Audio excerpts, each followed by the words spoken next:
Okay, looks like we're up. Yep. Hello, everyone. Oh, let me mute that so I don't hear myself twice. Hello, everybody. This is Calling Card Podcast reporting live from Polonia Mall. Watt's got his dailies going on. Mm-hmm. Hello, Melissa. Yep, just the usual today. Me, Rick, and Watts.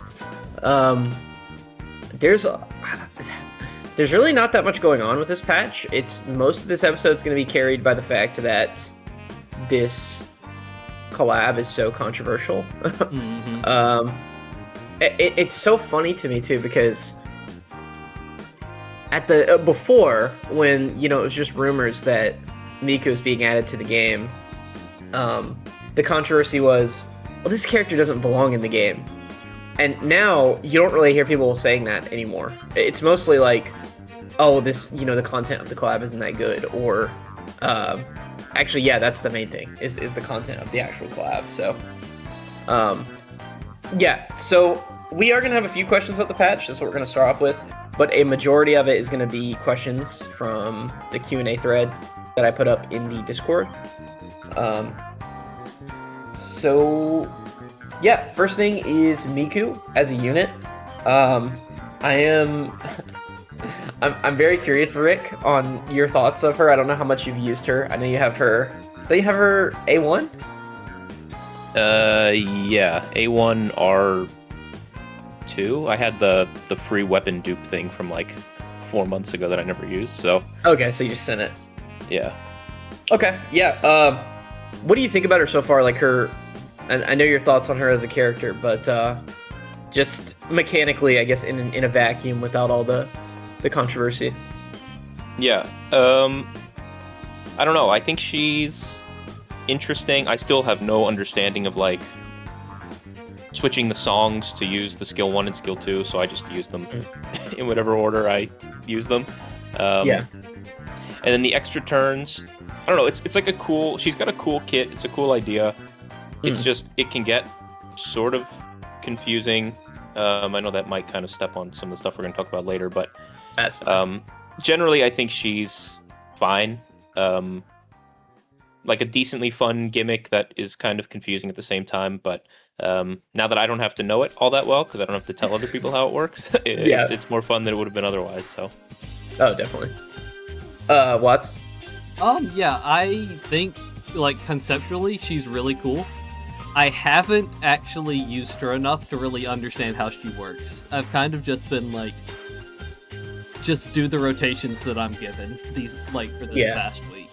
So, yeah, I really don't know how she works, because, like, honestly, super confusing. You have so many options, and knowing, like, how to use them correctly, and then there's, like, the factor that some of the buffs you only get the first time you gain stuff. It's like, there's a lot of stuff to balance. And then, like, the bonus highlight charge and resetting from the A1. Yep. It has a lot of moving parts. And I just haven't had the time to sit down and figure out how it actually works. But I like that they have complex characters. I don't like the... It's cool that we have a character that's more than just skill 1, skill 2, skill 1, skill 2, skill 1, skill 2. Fight. Dude, are you insulting my goat Makoto Yuki? No, he's skill 1, skill 3. Oh, true. Yeah, I think it's a really big missed opportunity as far as, and this I guess is going to be a big like centerpiece for the entire episode, but a big missed opportunity in terms of having content for the character. Because I feel like a character trial or a story, piece of story content could have covered more on how her kit works, because the game does not explain it well at all. And usually that's the case for characters, but usually characters in this game aren't that complex. So, yeah, I agree with you guys. Granted, I've been playing a lot more Nightmare Gateway, like grinding stuff out and using her quite a bit, but I mean, even with a lot of time spent using her, I feel like she's a very poorly explained character. Even at higher levels, people are kind of not complaining about that, but definitely talking about it. It's a cool kit. I think another thing that would have helped is if they didn't move Marion, but we'll get into that later. I think they definitely should have Ranberry next, because I feel like she's a good simplistic character to run with her. But anyway, so before we get on to what happened on the emergency stream, the sync patch as a whole. So things things that in my notes here, I said things that went right, things that went wrong. Watts, do you want to cover that, or do you want me to just do a quick rundown and get y'all's thoughts? Yeah, so do you have it written out for me to go over, or just off the top of my head? just off the dome, yeah. Okay, so things that went right. Man, they threw a lot of money at us. They gave us so many like character dupes, character like selectors, a billion meta gems, a billion pulls. Yeah. Things that went wrong. Crickets. That's what this patch consists of. There's nothing. Yeah. There's no story content. Nothing. There's like one little boss event. It's not even that hard. Well, there is like the level like 31 boss, right? Okay, yeah. There's a little bit of content I haven't done yet. Which I haven't even run. Yeah, see, it hasn't even unlocked yet. No, that's what I'm saying. I said I wanted to run that, but it hasn't even unlocked. Like, why? Why is it locked for over a week? Why? Artificially spacing out content. The only like battle content in the game? Yeah. Like, why? Yeah, like there was even if we would have gotten like a 5-part like story content with like the way that like we got with the twins. The twins one was super underwhelming, but I would have at least liked that. I do think there probably were some complications with like Krypton not letting Miku be used in like story content like that. That could be like a real thing that I could see being a possibility of why we didn't get like super detailed story. And it was more just like Miku showing up. Yeah, Miku. But it would have been nice if we could have like gotten anything with this. Like, yeah. Like, honestly, if they would have just given us the next part of the like main story, yeah, that would have been cool, you know? Because like that's how like CN's anniversaries are. They usually get story with their anniversaries and stuff like that.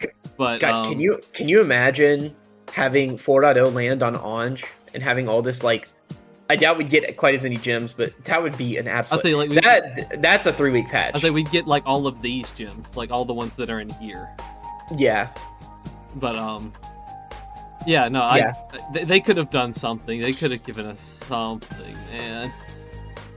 Yeah, no, I think the rewards were good, and that's kind of it. Like, yep. I don't really know, and the thing is, and chat can correct me if I'm wrong on this. I've said this and asked this like a million times, and I swear nobody has been able to definitively say yes or no. Twins patch was 2 weeks, right? Was it not 2 weeks, or was it 3? Yeah. It was 2 weeks. I was gonna say I could have sworn it was 2 weeks long. I'm almost 100% that it was 2 weeks. Because I've seen people complaining about the amount of content in that patch. And patch was on the 25th, right? Yes, it was like Christmas Eve when we got it or something. Or I feel like the next patch was like January like 10th or something. Yeah. And it's completely different. One, the twins were pretty interesting. I know we've all probably hit fatigue with them by now, just because we've had them for like 6 months, and you know they're in every team comp, you know, yada yada yada. But if you think about where we were with the twins in that patch, now we would almost be done with that patch if it had been 2 weeks. Like, and that patch had more stuff in it. That patch had the little, granted it was just like a little, you know, whatever story crossover thing, but having some amount of anything goes a long way. So I get that this helped them sync things up better for, I'm guessing this was for CN, because in the 3rd week of this patch, CN is getting a twins rerun. But yeah, I don't think it was worth it, because this lack of content has been a complaint from everyone. You can't just and once again, which I've said a million times, is why I don't think 3-week patches will work with this game on global, as well as they think it will. I think something needs to be supplemented. But anyway, sorry, Rick, we kind of yapped over that one. Do you have any additional thoughts on the sync patch? No, you guys pretty much covered it. The rewards were nice. Yeah. But that was more like an anniversary thing than a Miku thing, I think, for the most part. Definitely. But as far as the Miku like events, I was gonna say they were just kind of it was just kind of ass, but ass would imply like there was something there to judge, and we didn't really have anything. So yeah, not great. Hopefully, I mean, but I expected nothing, so maybe I'm like less disappointed than others are, just because I literally expected what Watts is doing on stream right now, which is this game and nothing else. So yeah. They kind of nailed it, and we talked about that. We talked about that on an episode of the podcast too. We were like, yeah, it's gonna have like it's gotta have the dancing game. Like that's her whole thing. Yeah, they underswung by quite a bit. I was already worried when we found out it was 3 weeks. But anyway, moving on. I'm welcome to return to the current patch disappointments later if you guys want. Some of the questions we have here are regarding it, so we're definitely going to come back around to it. But before we do, we need to talk about the emergency stream. And I also want to have air out some of my own thoughts on that as well, because people's reaction to it is varied and interesting. Anyway, if you're not familiar, if you're watching this, you probably already know, but during the emergency stream, they announced that they're adding FemC to the game. So yeah, this is their first time announcing a sync character this early, because in my opinion, there's no way she comes to the game before maybe September. Conservatively, I would say December. But if they were really rushing things and just trying to get her out as soon as possible, potentially sometime in September for Persona 30th. Watts, since you're such a big FemC fan, I feel like everybody wants to get your take on adding her to the game. I'm not gonna get into my takes on FemC as a character, because that's gonna make that would be great for our channel ratings. Retention. Oh, yeah. Right. Okay. But my opinion on what they did was, I think they panicked. They made this live stream and they were like, you know what? We're going to address a lot of the Japan players' concerns about Miku not being a good, the numbers being different. And then we're going to mention this thing that a lot of people have wanted. And then we're going to say, we're going to have our host say, thank you, devs, for being so listening and answering all of our concerns. And thank you for being so generous with your rewards. And hope that the community just pushes it under the rug. And they didn't answer any of the things that we actually had problems with. And yes, they kind of just didn't do anything with that stream. I guess announcing FemC is cool. But it's whatever, honestly, because they're very they didn't want to announce her this early, because they had nothing done. She doesn't even have a render. It's like a half-finished render. They didn't even have e-art. They didn't have. They just showed Persona 3 Portable gameplay. It was they should just add that PSP model to the game as a character. Yeah, that'd be really funny. But yeah, Rick? No, it was disappointing. Yeah, that's fair. I think I'm not going to be devil's advocate on this topic, but I do have a different point of view for why I think they did what they did, other than the obvious. Rick, so funny story before we get Rick's thoughts on this. I messaged him after they revealed her, and I was like, so you thinking about coming on the podcast this weekend?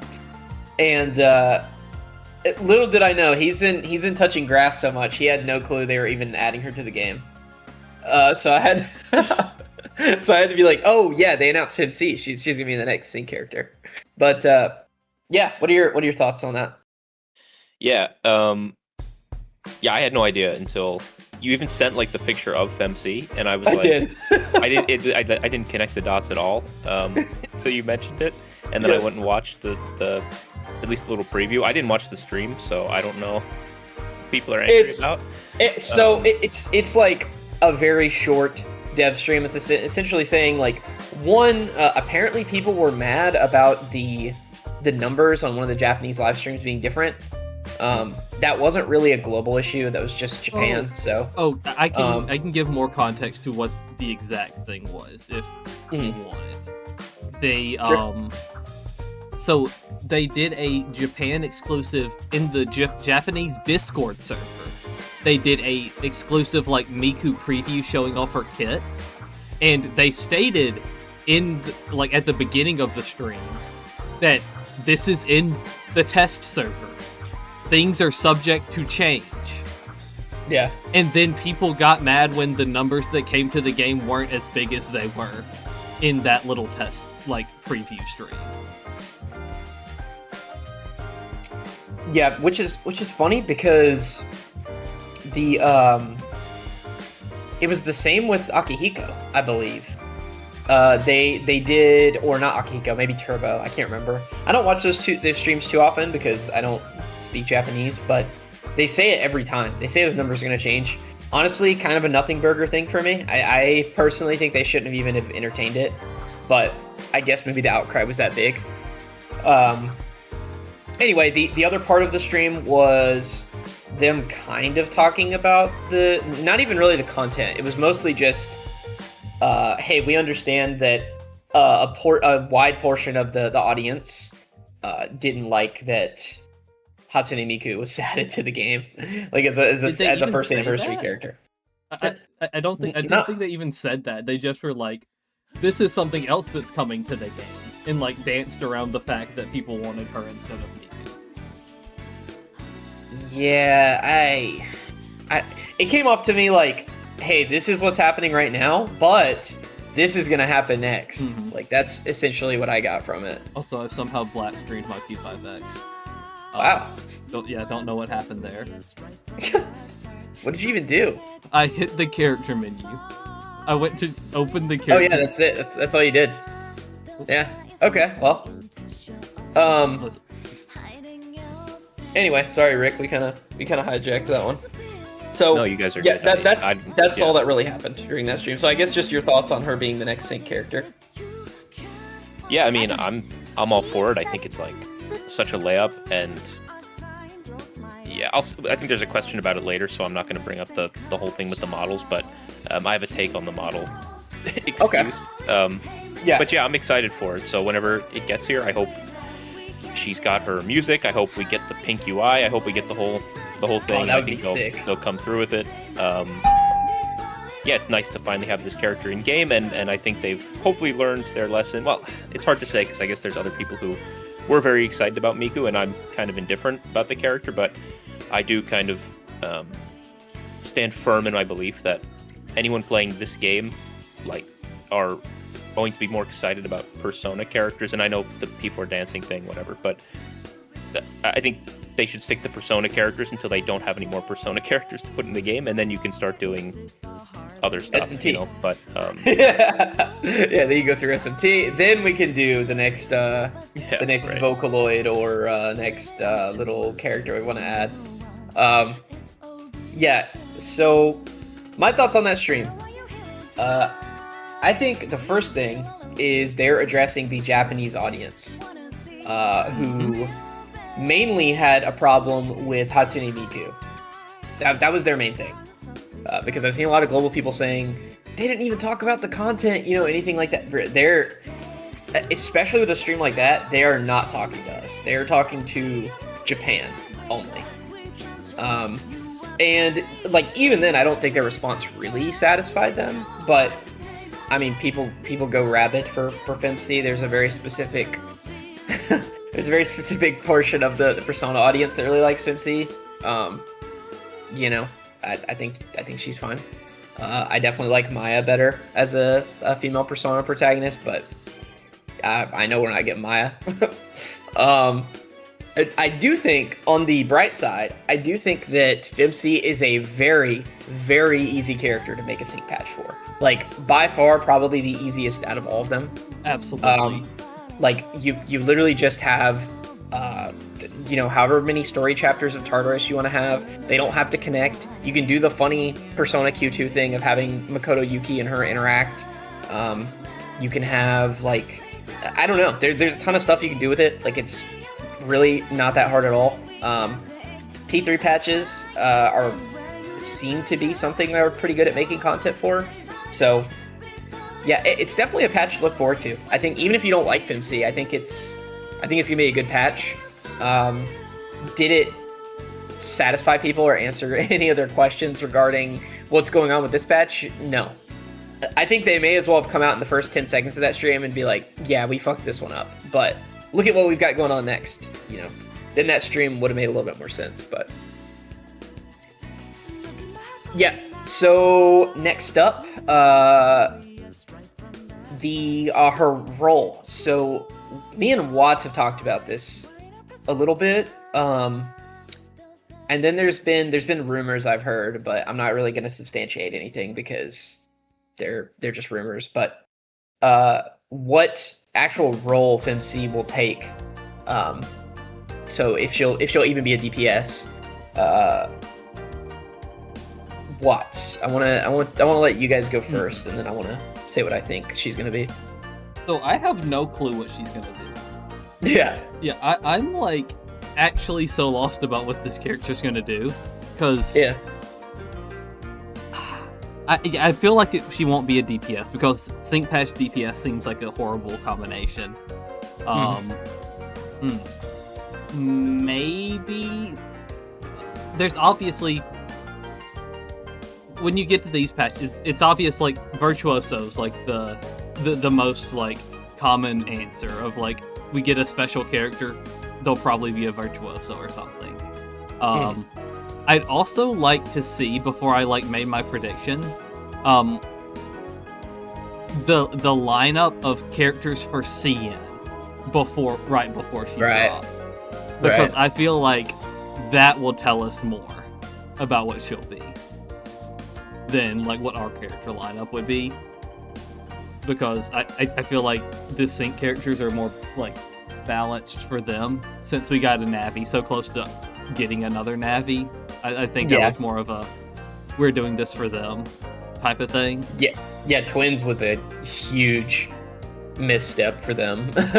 I don't think they intended to give us so much like value out of a character, because holy. Rick, any ideas? Guesses, I guess, at this point. Yeah, I don't know. I mean, the thing that would make the most sense, just like, what should this character be, like, tied to the lore, would just be whatever Makoto is, or maybe, like, a sweeper if they just don't want two P3 protagonist DPS. But, again, like, a sync target, or a sync character being a DPS sounds like a terrible idea. So, it will be a virtuoso of some kind. I don't really know what she would do. I guess with the wildcards, you can really do anything, I guess, if you wanted to. Yeah, I don't know. I don't think it'll be another Navi, because I don't know if that feels right. But yeah, I don't know. Maybe just a buffer, like a general buffer of some kind. But honestly, I have no idea. It feels like this was kind of just thrown out there as like panic. So who knows if they'll stray from their normal, whatever their plan was with these sync characters for this character. But yeah, I don't know. Dude, I think something we need, and we're not getting in the distant future. I think we need a Makoto Yuki fire support. I think that's what we need. I think she should be a Makoto Yuki support. Yeah, not really though. I think that I don't know. I feel pretty strongly that she's going to be some kind of DPS. If she is, though, there's going to be somebody's toes getting stepped on, and I don't know how people are going to react to something like that. So, I don't know. It's just hard for me to it's hard for me to believe they would add a wild card character to the game and not make them some kind of like elemental DPS first. But you do have the advantage with wild cards that making them a virtuoso makes sense. Is a thing that can be done. But I kind of wonder what her niche would be if they did that. So I don't know. I'm definitely glad I'm not in the design room with whoever has to figure it out, because I mean, if you gave me an element for her, I would pick fire. And they've said they have interest in future-proofing Makoto Yuki. There are supports that are tuned specifically for Makoto Yuki in the future. They've also revealed that she has Orpheus female as her persona already, so it feels like she has to be fire at this point, because in that key art they showed, it showed female Orpheus beside her. I don't know. I don't know. I'm very interested. I do think something funny. I do think that another reason they just went ahead and announced her is so that people could actually be surprised instead of having a sync character leak. Because I feel like rumors of FemC have been going around since this game came out, so I never really substantiated any of them. So having her revealed was actually probably the most surprising sync character reveal so far for me, anyway. So another question was the future of sync characters and the timeline. So as far as catching up to China, do we think that sync characters are going to continue to be tied to 6 months, or do we think that, because the big guess right now is that FemC potentially comes out for P30th. So I guess the question is, do you think they just pull sync patches out of their ass, kind of, or do you think they're gonna stick to these six month, 1 year periods? Rick, I think for their own, I don't know. I guess it depends on, do they like people knowing like every 6 months there's going to be something special, or do they want this to be like a surprise and it's just kind of happened to fall on these anniversary dates and they thought that's kind of the best way to move forward. I don't know what their plan is.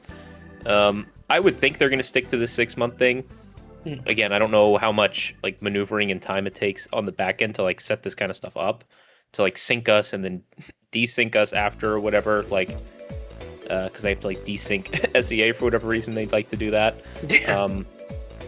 So yeah, I don't know. I would think it sticks at 6 months, but I wouldn't be shocked if they just kind of throw it in there randomly to surprise people, especially like you said with the P30th, kind of some kind of celebration, I'm sure, on the way. Yeah. Watts? I don't think they'll ever do them randomly. If we get them, it's always going to be for something specific, like P30 or something like that, where it's like there is an occasion that we get it, but I don't think we'll ever get the they won't just be like, it's a random Thursday in April, it's time to drop a sync patch. Well, April's CN anniversary, so they might do it. Well, you see what I mean? Like finding these like random times throughout the year, just be like, okay, throw it out. Throw it out. I guess I'm like kind of setting up like a slippery slope fallacy, but I feel like it gets dangerous when you're just maybe finding reasons to do it more than like 2 or 3 times a year, I guess, is what I'm a little worried about, because in my opinion, these characters aren't sustainable for like the continuity of the game. Like, I don't know. But yeah, I think if they do Persona 30th like patch for FemC, if that's what they style it as, that would be fine. I'm perfectly fine with her coming in December too, because they said in the stream they do things a year in advance. I think they said is their timeline for stuff. So I don't know I don't know how far they've moved FemC in like their timetable to show us this early. I would be pretty shocked if she came out in September, because she seems so unfinished. But maybe that's just, maybe they got money like that. I don't know. But yeah, now we're moving on to the submitted questions from you guys in the Discord. If you're not already in the Discord, I think most of you are probably already in there, but we do a thread every, like a couple days before every podcast, where we take submissions from you guys. This podcast is going to be more heavily weighted on the questions because there's really not a whole lot to talk about in the bulk of the patch. So Scrumpy brought something up. Scrumpy brought up something that honestly should have been a topic for the stream. I just forgot to bring it up. Just regarding the character release order being changed again.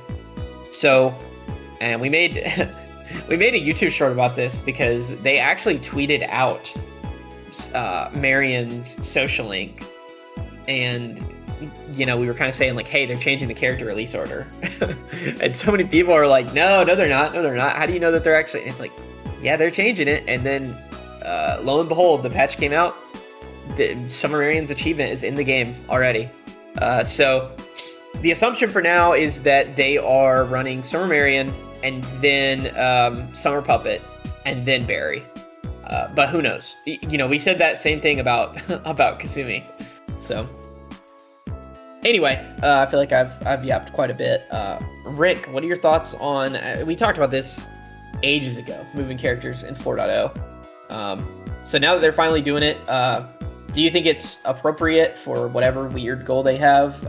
And yeah, just your general thoughts on that. I mean, I guess it makes more sense than some of the other times they've done stuff like this before, just to try and fit with Summer better. But then again, like, it was 2 weeks of Barry gonna, like, throw us... it's not like 2 weeks of Barry was gonna put us in, like, the middle of December. Like, you know what I mean? Like, yeah, it's still kind of the summer. So it's like, I don't know if there was a purpose to doing this like this, but yeah, I would have preferred Barry stick around. Maybe they figure a lot of people pulled Miku and they think, well, actually, they kind of bank on these summer characters. So I was going to say maybe they're trying to let people save up for Barry, or at least, like, get their credit cards, which are, they're like scorching hot right now from swiping for Miku, to cool off before Barry gets here. But the summer characters, they bank on making a lot of money too. So yeah, I don't know. It seems kind of just purposeless, sort of. But I get what they're going for with the summer stuff, but I don't think it would have mattered if they just left Barry first. So never a fan of it. It always creates some kind of disaster in the game. So I'll be looking forward to whatever bug this created, moving her around this time. So yeah. Watts? Yeah, this one, the last time they started moving stuff around, I could justify it a little bit. I could rationalize what they were doing. This time I can't really. The only thing I can think of is that they wanted to move the summer units up beside Miku so that more people swiped for Summer Marion instead of having, like, the Barry patch as a save patch, since, like, Barry, as of recent, has become more of one of the bigger skips of 4.0. Like, her and Akihiko back-to-back were two underwhelming DPSs, so if there was anything to be moved around, it makes sense that they would get moved around. But, yeah, I'm guessing that's the only thing I can think of why they would move this, is that they're trying to, like, put more of a, like, pressure to swipe right after you spin everything on Miku.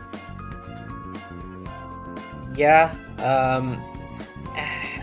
that's the biggest thing I've heard is people say, even somebody in chat even said it earlier, that they moved it to be closer to summer, and it's still summer. yeah, if we would have waited 2 more weeks, it would still be summer. It would still be summer, and people are already kind of annoyed that the story has been moved. So moving the story another 4 patches, especially when you had such a good, probably the best piece of story we've had on Global yet. I don't know. And it's funny because in terms of meta, if you care, chat, it doesn't really change anything. It moves Makoto Yuki's time in the limelight even further, because he gets to play with a new support. He's already getting to use the Hatsune Miku, new Navi, but then now he also gets to use Summer Marion for a few patches because there's not really going to be any assassin competing with him. I would imagine they would want to shill Summer Marion with the strongest DPS at the moment as well. And then also his boss has run more on global so far than it's run ever on CN. I think they're right about neck and neck because of how our Nightmare Gateway functions. So yeah, it gives Barry less time in the limelight, which is kind of a shame because she's a character a lot of people like.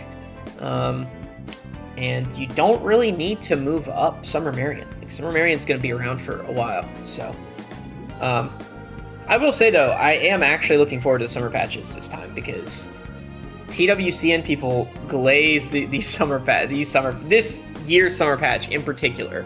Apparently it's supposed to be a lot better, but yeah, I think we're kind of on the same page with that one. I don't think it makes sense to... I've said before, I don't think it makes sense to move any 4.0 character. Maybe I could understand if you wanted to move back Blitz to be closer to Akihiko, because I don't understand why his support is so far separated from him. But other than that, that's really the only one I would get. So next question is from Diddle. How does Miku future-proof your account? So I guess to broaden this question, and I guess like contextualize it, I'm assuming he's talking in terms of like how the twins are just a crazy value pick as a unit. We've had them since December, and they've been a part of every single team comp for 7 months. Is that right? Just about. Yeah. Kind of. I can't think of a week we haven't used them in Nightmare Gateway. Yeah, they are just an absurd, ridiculous unit. They are still, I think, the most valuable unit in the game. Because Miku's kind of, that's Miku's target is 7 months. Are you gonna have that much like you absolutely need this character type of uptime like Miku or like the twins have? I don't know. It's kind of one of those things to see in the future. But I guess I'll give more of my thoughts in a moment. Watts, what do you think? Okay, so with Miku, does she future-proof your account? I think we do have a bit of a scenario where we've got another Navi. If you are newer to the game and you missed Futaba, or you started in 4.0, now you can get Miku, you have 2 really good Navis. And then it also can put you in a position where maybe you don't have to pull Fuka if you didn't want to. Since Fuka is a bit more of an intense character on resources, making you have to have good characters to be put into the 5th slot. So I think having Miku will definitely she will have use for a long time.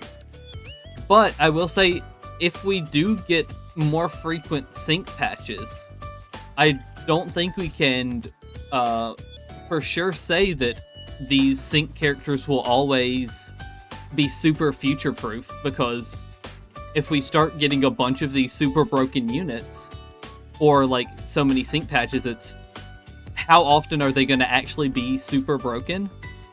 And at what point do they start stepping on each other's toes and taking the spotlight away from each other? So maybe I would say Miku is really good currently, but the longevity of sync characters is something I'm really interested looking forward. Because if we get Miku now, and then 3 months later we get Kotone, and then let's say we get another one for our half Annie, that's 3 within 6 months. That's pretty intense. At what point is the meta the newest DPS plus all sync characters?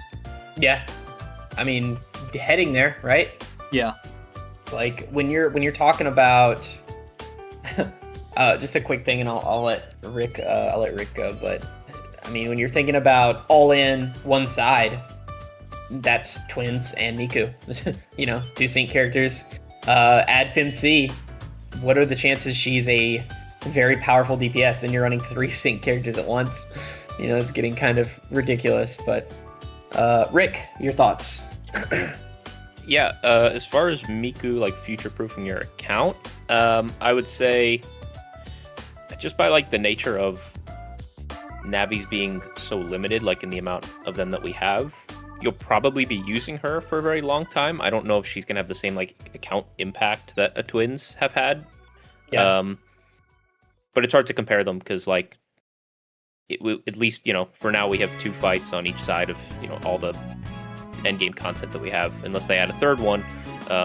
But even with just the 2, she'll likely never be taken off either side for, you know, what, until they release some other super busted sync character like a year and a half from now, maybe.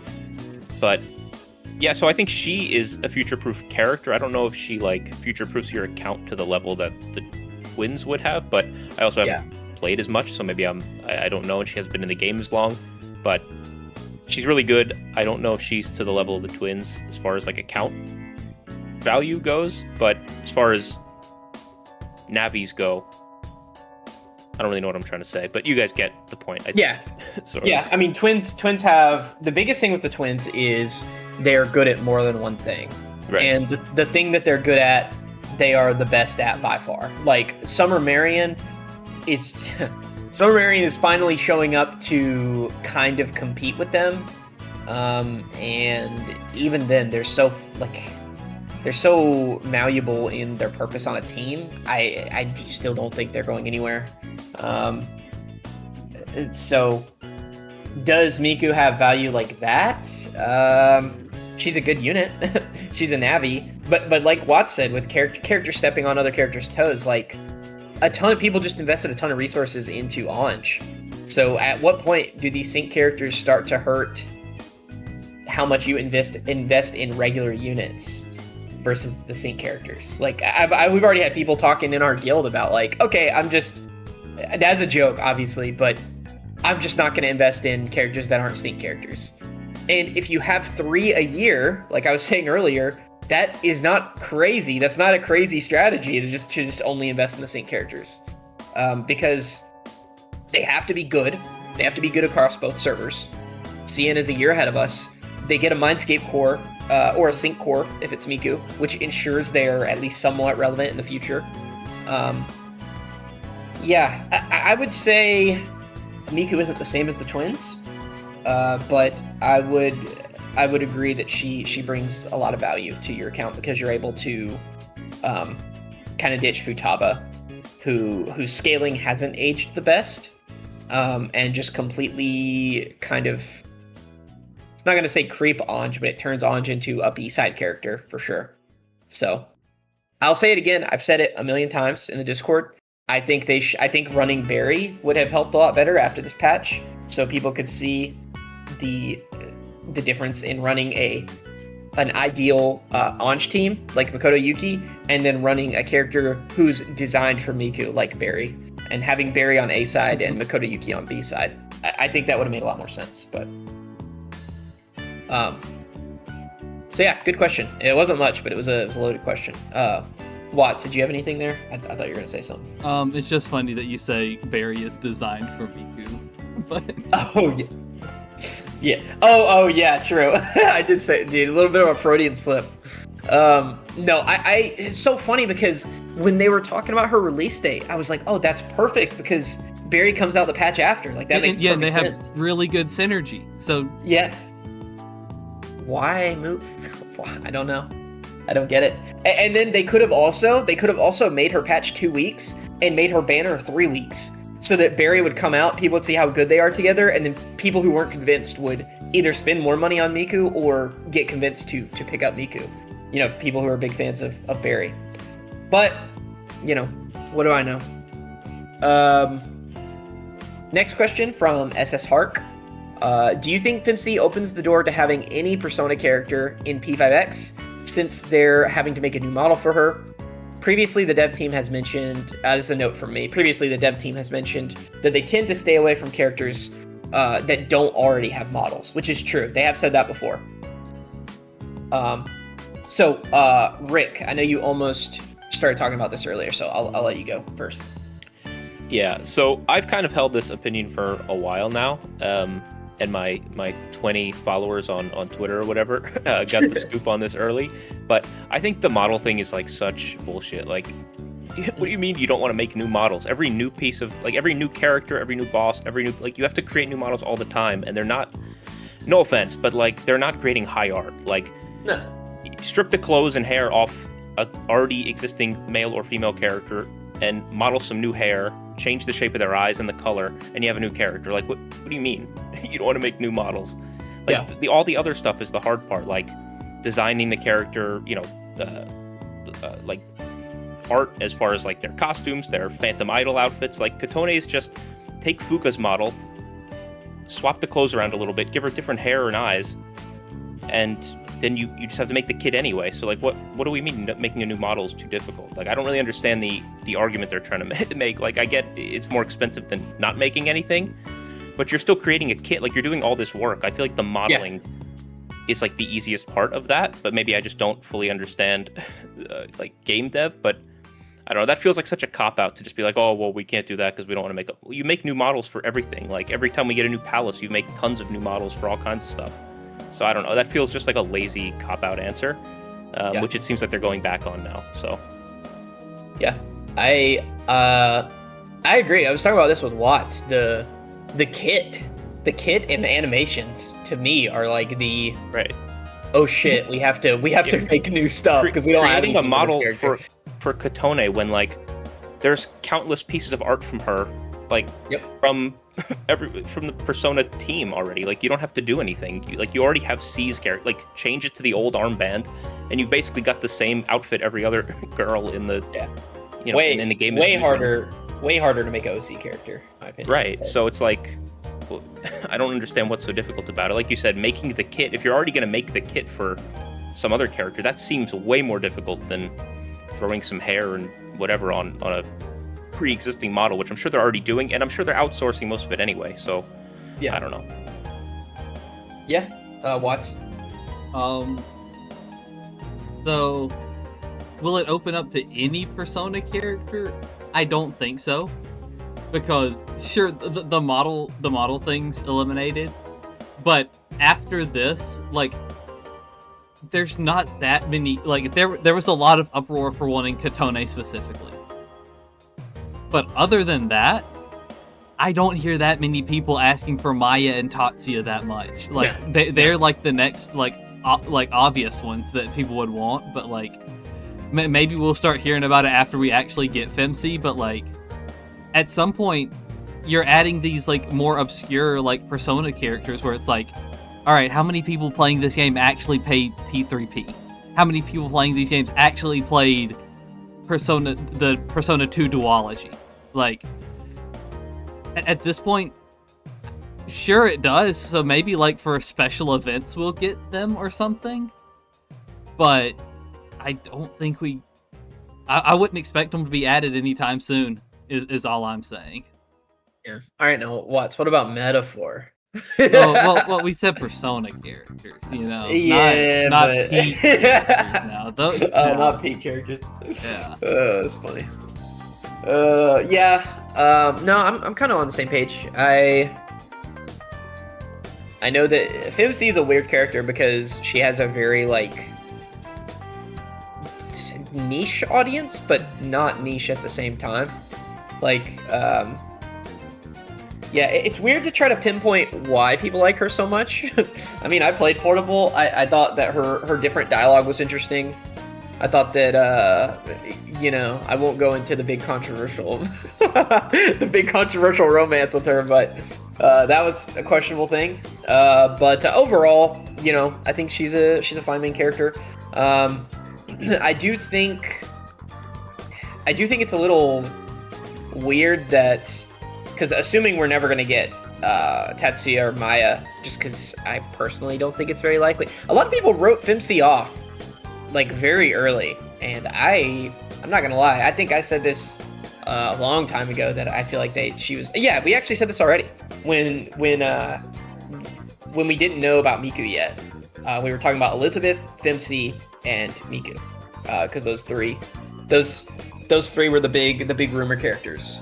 And now we have 2 of 3, and Elizabeth is just, a matter of time. Like, if you add FemC, you're adding Elizabeth. Let's be real. Elizabeth is way less niche. Yeah, I am a little worried about them adding her sooner than like December though, because just the pace at which they're adding the fan requested characters it doesn't seem sustainable to me. But I don't know. I guess they'll see with how much people spend on the character, right? Because that was my thing with the Miku patch. Like, I mean, if it's something that can fund development for a really long time and brings us more stuff like Chapter 4 Part 1, I'm fine with that being a means to an end. But yeah, how much do you want to sacrifice of the core audience of the game, I guess, is the big question there. And as far as my take on the models, the character model discussion, because I guess I didn't really address that. Yeah, I don't think it's true anymore. I think they said it around the time the game was older.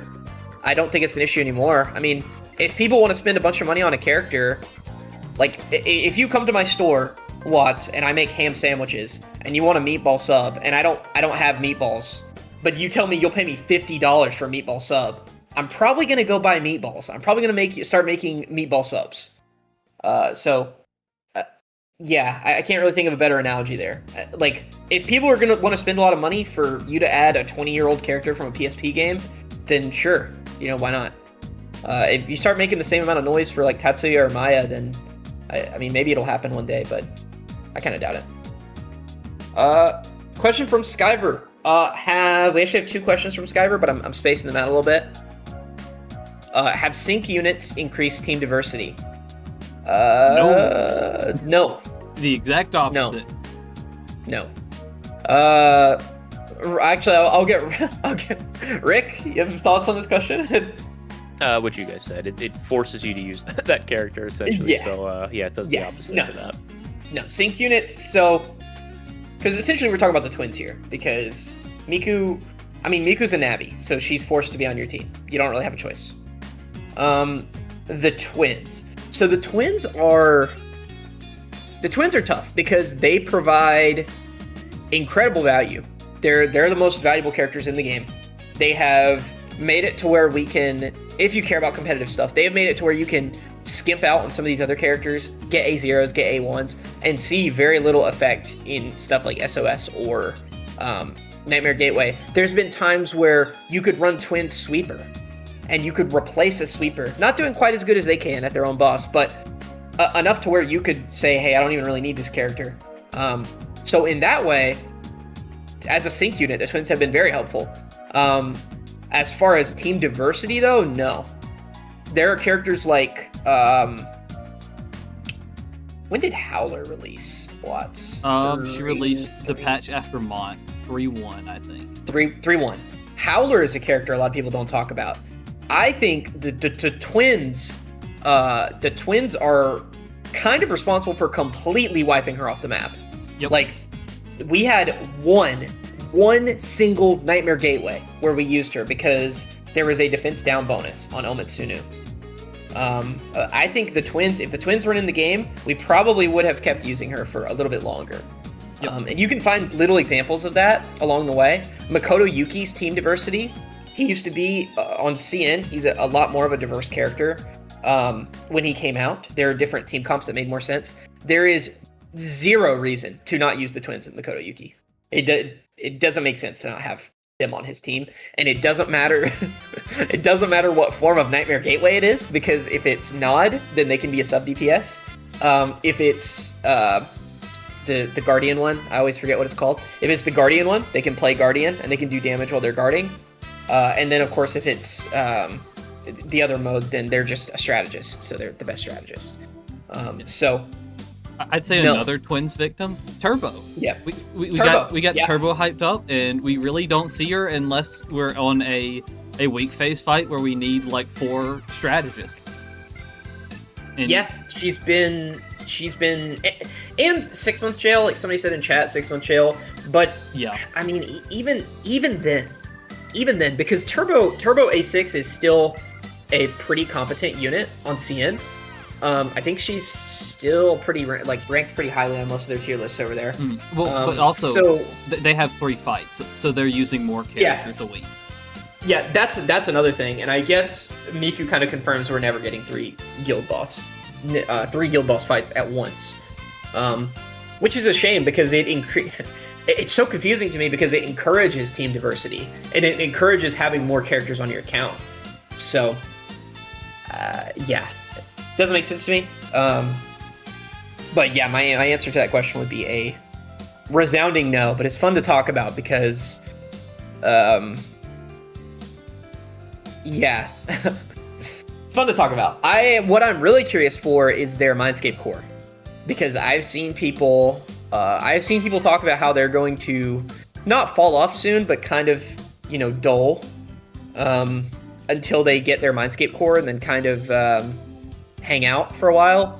I personally don't see them moving much until Dancing Joker comes out. Dancing Joker seems like he seems like the evolution of Twins, where they just kind of say, screw it, he's doing good damage all the time, regardless of which rotation he's doing, and then also he's a very good strategist, and then I guess you can make him a debuffer if you want. So, yeah. No, that is one of FemC DPS, because the same characters are... 1 second, hello? Is it my internet that's messing up? Let me check. He's kind of choppy for me. He's back now. Oh, okay. Can you guys still hear me? Okay. There we go. It was desperate. Did I cut out? Sorry. You turned into a robot for a second. Oh no. Okay, well, if I'm still here. Do you remember what I was saying? Yeah, I don't know. Something about FemC. I heard FemC in there. Yeah, they kicked my door down. Because I started talking about sync characters. They kicked my door down. They were getting ready to escort me off the premises. Anyway, I've stayed on this one for too long. It just struck a chord with me because it's a fun topic. Like, the Twins have helped a lot, but they've also kind of worked over some characters. So, from Deoxys, since we still don't know the new CN Nightmare Gateway mode, if you could add a new mode to Nightmare Gateway with new conditions, what would it be?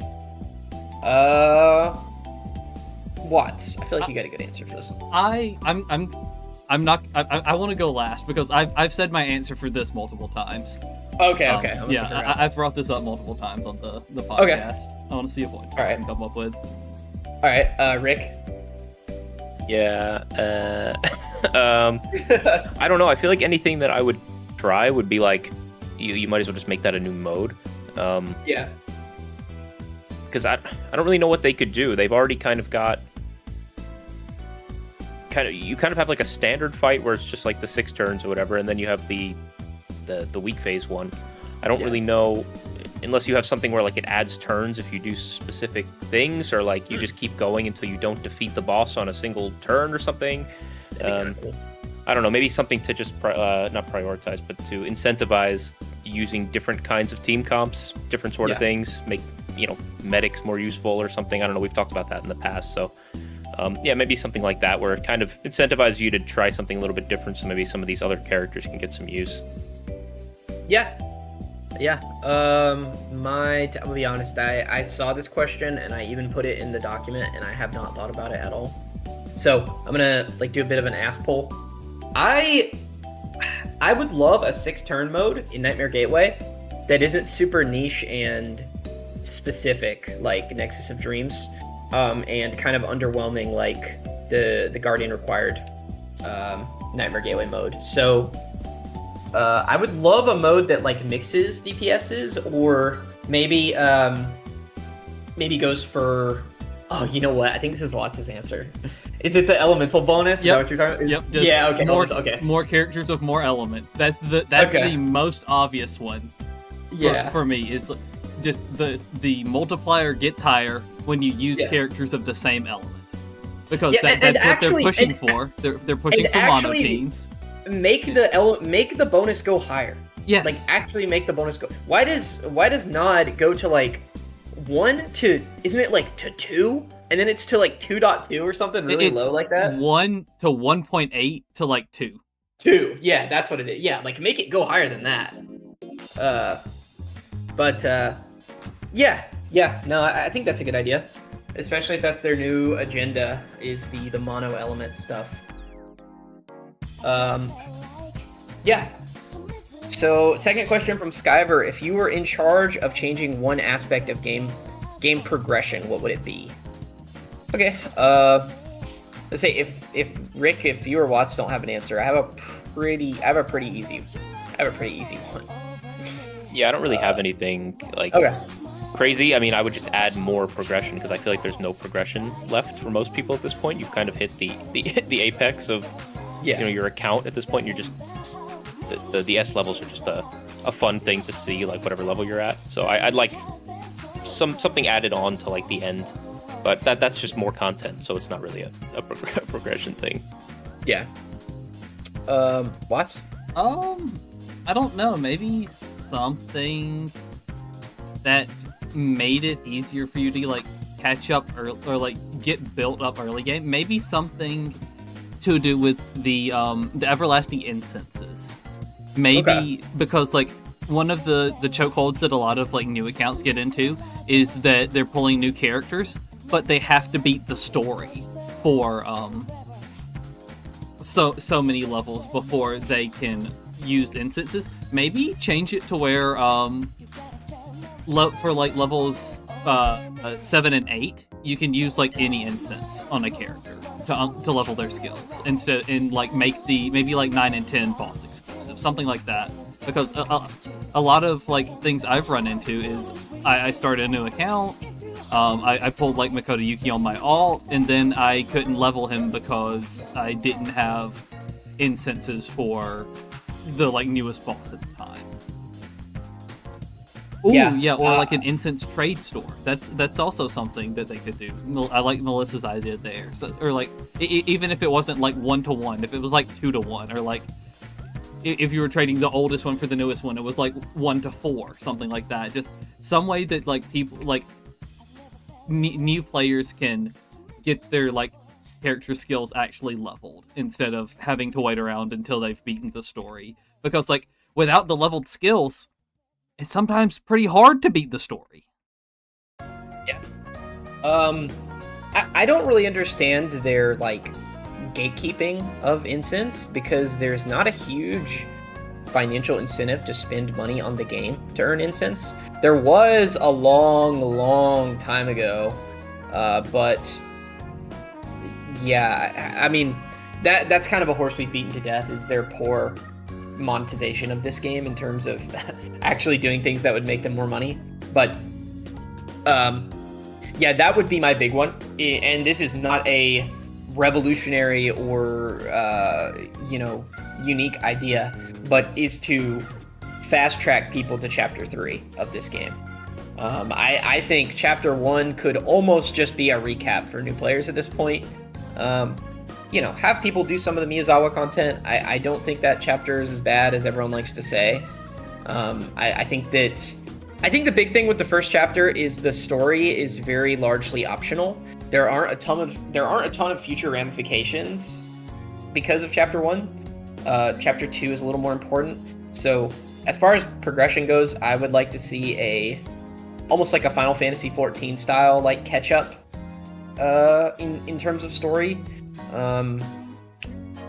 Which Final Fantasy 14 may be a bad example because that game has like dozens and dozens and dozens of hours of story progression, but it's definitely some sort of fast track to chapter 3, and then they can kind of continue, because by that point you can start kind of flirting with the in-game modes. I would also like them to make it a little more clear to people that they can still play the Persona 3 content. because I've seen people commenting on our stuff, coming to the game for Persona 3 stuff, and they don't realize that it's still in the game. So maybe they need to make that obvious, because Tartarus is kind of a huge mode to just have people think it's gone forever, or only coming back for certain patches. So, all right, from Midget Boy, are sync patches worth doing, or should we focus more on catch up? I guess we kind of already ran over this, but like, it's money. Like, Yeah. you know, it's money. Makes a lot of money. I think that's really the core of it. The Twins was really fun because it was the first sync patch. I do think, now that I've thought about it for a bit, I think that FemC might kind of be a point for them to decide, like, okay, how much do we really want to do these? Because at a certain point, the excitement is going to dull with these if they just become something they do every, 3 months. But from El Chugo, sorry if I pronounced that incorrectly, how much content or what kind of content do you think is needed to make a patch feel not empty? People have been, and then a note from me, people have been comparing this patch to the Twins, which people seem to favor the Twins patch more. So, Watts, I feel like I've been yapping. I'll let you take that one. So I think having content that's like to make a patch not feel empty. The problem is these 3-week patches are always going to feel empty, because 3 weeks is a long time, and without like something as big as a story like section to go through and like a new palace to explore, there's you're not really gonna it's not really gonna feel full, in my opinion. But one thing they could do is take the approach of kind of like the original Crossroads of Fates, where you unlocked a new chapter every couple days and just like drip fed the content that way. Or like when we have like the mini games where new levels unlock every couple days, so that you can't run through it all at one point, and and then you can just have something to get up, even if it's like 5 more minutes of stuff to do, like every 2 days, you have more content that way. Or it feels more. And then like another thing they could add in is more of these events that they start like on the 2nd or 3rd week of the patch. Make them be events that actually have content, more so than just do your dailies and get a resource and spend the resource to get meta jewels or like a revelations card, stuff like that. So maybe if you like started like a boss event on like the 2nd week of the patch, that'd be like something more fun. Like if we would have gotten the revelation card event to start this patch, and then instead we would have gotten the boss fights next week, or like starting this week. Well, I guess we are getting the level 10 boss or level 31 boss to start this week, which will be a little bit of a boost in like something to do. At least like for 20 minutes I'll get on and try to like min-max my rotation, figure out how low I can get my turn count.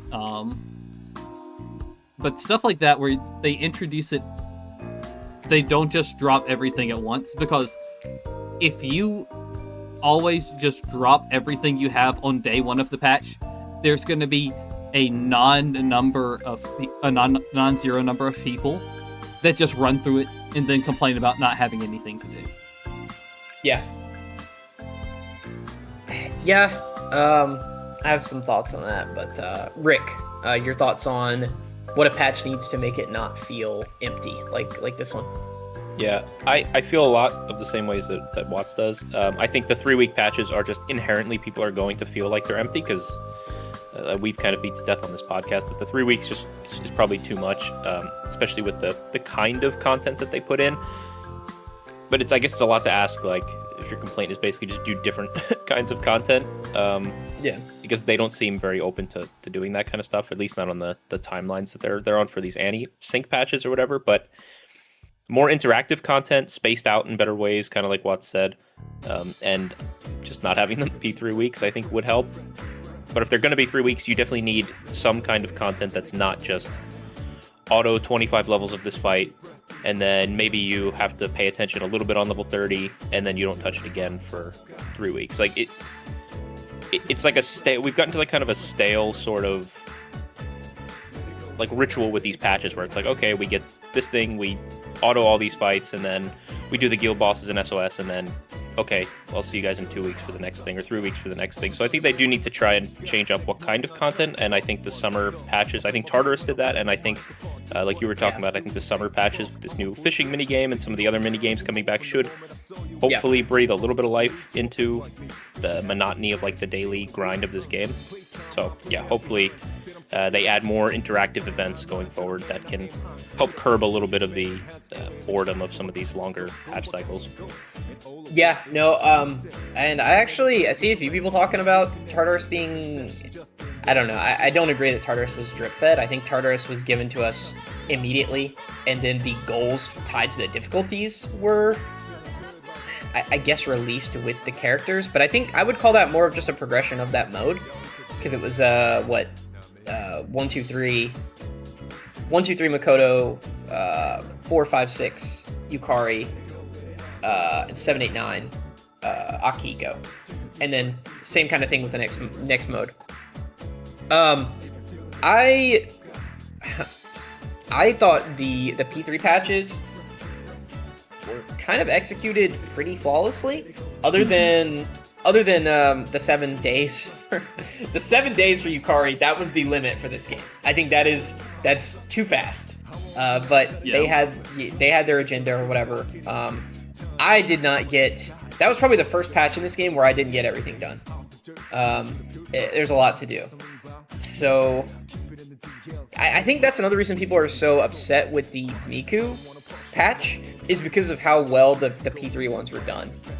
Because there were times I would log on to this game during the P3 patches and like have like choice fatigue of what I should do. Granted, we play Nightmare Gateway, we play SOS, take that seriously here and there if it has the teams we like, but Nightmare Gateway is something we play pretty regularly. So going between Nightmare Gateway and Tartarus, that was something that I did for just about all of those patches. Like it felt like I always had something to do with that in that mode.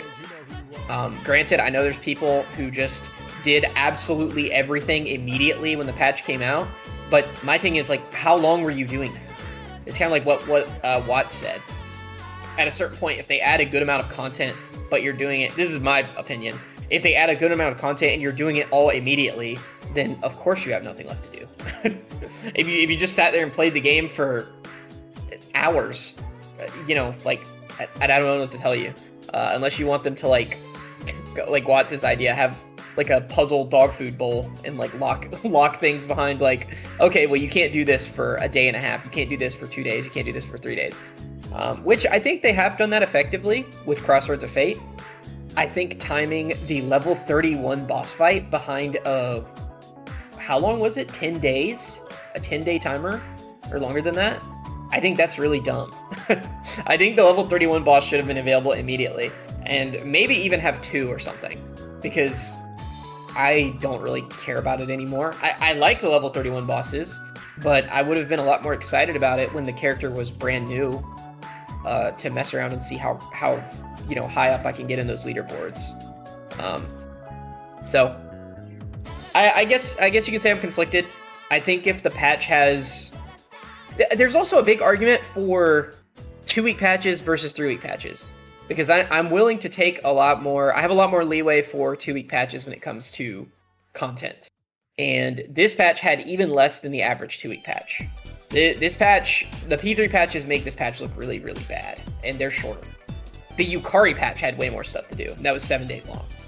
So, yeah. Sorry if we didn't really answer your question, Shugo, but hopefully that somewhere in the middle of that is your answer. Our last question is from Sages, and this is kind of a loaded question. I boiled it down to OCs versus collab units. So I want to read out his thoughts before we answer it. There's a big debate in the community on Twitter. It's been kind of a thing for a while now. People talking about how long CN has gone without receiving an OC character. So a Barry type of unit. For our purposes, for this discussion, I am considering the most recent OC character on CN or any continuity of the game, Pinky, because she was an established character, but she was a new Phantom Idol that they had to do all this stuff for. She's a new OC, in my opinion. A lot of people will go as far back as Barry because she was kind of crafted for the game and given a social link and all that. Anyway, though, the big argument is, are the devs ignoring OCs in favor of collabs? Which you could absolutely make that argument right now. So I guess the question for you guys is, do you really care? Would you like to see more OCs? Do you think it's more of a vocal minority thing, or I guess just kind of how you feel about it. Have like a little round table on this before we call the stream. Start with Rick. Yeah, so obviously I haven't gone and like counted against how many we've, how many collab units we've gotten versus OC characters since the beginning of whatever collaboration you want to talk about. But I do think there's been like a growing disparity of like, it feels like there's only collab units, and it feels like we'll never get another character again outside of like we get one original character like per story update. And I don't know if that's a good balance. I think like the goal of a collab character should not be like this whole game is just collecting all the characters from your favorite other Persona games. It should be like, hey, I'll play P5X because I want to pull FemC, and then I stay around because Horde is cool, or this character's cool, or I like this character, and that gets people invested into P5X. Otherwise, it's just like a monster collector of my favorite Persona characters from other games, and I don't care about this game at all. Which I guess gacha games are kind of just monster collectors anyway, but I don't know. It feels like they could balance it a little bit better. I'm not asking for like 1-to-1 or 2-to-1 or even 3-to-1, but like, can we mix in like someone here and there? Like, and I know it takes a lot to come up with all the synergies and all the stories and all that stuff, but you have a bunch of characters you've done these weird little side story things with, which I assume they intend to make characters at some point. Otherwise, what was the point of adding them? Like the band girl, the soccer guy, like we haven't seen that guy in like 4 patches. The like band 4 club major girl. versions. The band club girl has been a character of speculation since like before I started playing this game. I can't believe they haven't done anything with her. Yeah, when you first did her mission in like 1.0 or 1.1, whenever it was, you could just look at the portrait and be like, oh yeah, they definitely plan to make this a character. Like they have all these guys, like the photo guy, the tour guide girl, the waitress girl, Anderson, like all these people who they've set these stories up with, and they just like, you just never see them again after that. So I don't know, like make those characters. They already have stories. I'm sure it wouldn't take, as much effort as it would to create a wholly new character. You already put all the effort into like designing them. So I don't know. I think they could mix some of those characters in a little bit better than they have. It does feel like it's super collab unit heavy of late. And I understand people's frustration with that. If they like P5X and they kind of enjoy the P5X world kind of outside of just it being a means to putting their Persona characters in a game together, so. Yeah. Watts? I've had two thoughts come to mind about this topic across like this whole podcast. I think we hit on something that's one of the reasons why they don't do more collab or OCs earlier, is that they have to make new models and everything. But if we're putting in Dancing On and Dancing Joker, we just take their Dancing All Night outfit and port that model over. Boom, done. Characters made. And you get to this point where it's like the work versus the risk reward for new characters is so high, because like if you put a new Joker in the game, people are gonna like it because people love Joker. But if you put a new character in the game, you have to hope that people like them enough that they'll pull them. And that's just like on top of having to build the new model on top, and then the idea of building the kit out and then hoping that people like them enough to pull for them. it's a bit of a risk. And then like the last time they did it, it was Pinky, and they made this outfit, and people hated it. There was such a negative response that they had to give her a free alt outfit on like release. So like people got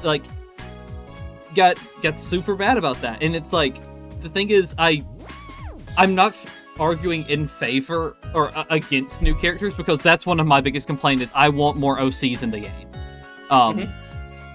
I'm just like, now that I've thought about it more, I'm like, the more I look at it, the more I understand their rationale as to why they don't do it. And like, if you don't think that these like big new like characters could like sell a banner by themselves, why don't we get more 4 stars? Just don't put that much work into the kit, make them fine. But like, if we gave Anderson a 4-star, do you think people would be like too upset about that? They'd be like, oh, cool, Dancing Joker banner isn't as bad because I also get to pull for the new Phantom Idol Anderson, you know? Like, give people like a reason to put your big like poster character, like crossover character, as like your main selling point, but also give us more characters in general that we can like use, and like, so that if these people like are super popular, we can get them in the game, and then once people have like really liked them, then make an alt 5-star of them later down the line, kind of like the speculation with Shiratori, where like a lot of people fell in love with his 4-star, and now people like think he's going to get a 5-star because like there's been a lot of talk about how popular he is. So like, just give us more stuff like that, and I think that would make like calm down people a little bit. Yeah, I don't think there are 2 sides to this argument. I think people that consider Barry the last OC in this game, I don't think you're ever going to satisfy them. I think people who consider Pinky the last OC character, I kind of understand where you're coming from. I personally don't think they're going to materialize these brand new characters with social links and all that stuff regularly at all. I think Barry was kind of a surprise thing that's not going to happen again for a while. Yeah, I'm with Watts. It is something that would be nice to see, but the community has proved through just being vocal, and I would assume with money as well, that the crossover characters are more profitable. Now, where there is a disconnect there is with the core franchise characters. Radiant Closer. But Radiant Closer, you can kind of make the argument that was just kind of an insanely busted unit. I don't know. I'm not that in touch with that chapter of the story because I'm unspoiled on it, or how Cian felt about that chapter of the story to know if it really just sold them that hard on the character that they were like, you know, gotta pull this character, she's good, and also I loved her evolution or resolution or whatever they're gonna call it when she awakens. But yeah, I mean, I would like a little bit more P5X in my P5X. Of course, all of those complaints from me are going to go out the window when the Persona 4 collab starts. Yeah, I get it, I guess is my answer to that. I get it. Do I think it's a core tenet or core issue of this game? Not really. Not really. I want more story. I think that's where I'm at right now. I want more story. So, yeah.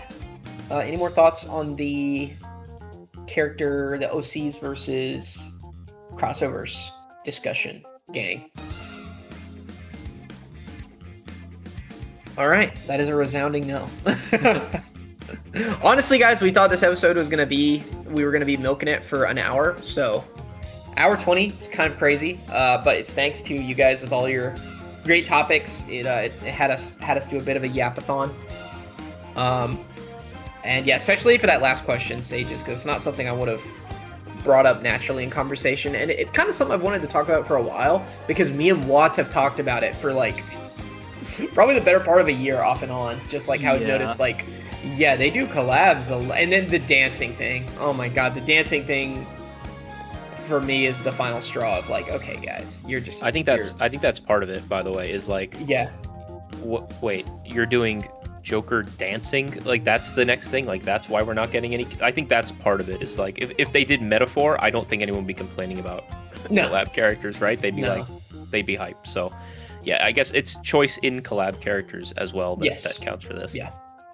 Yeah, because I think if things lined up how they wanted it to, because the big, not confirmed at all, by the way, but the big speculation is that P5D was supposed to be P4X or whatever you want to call that collab, which would kind of make sense with how much they limped to the barn with that crossover.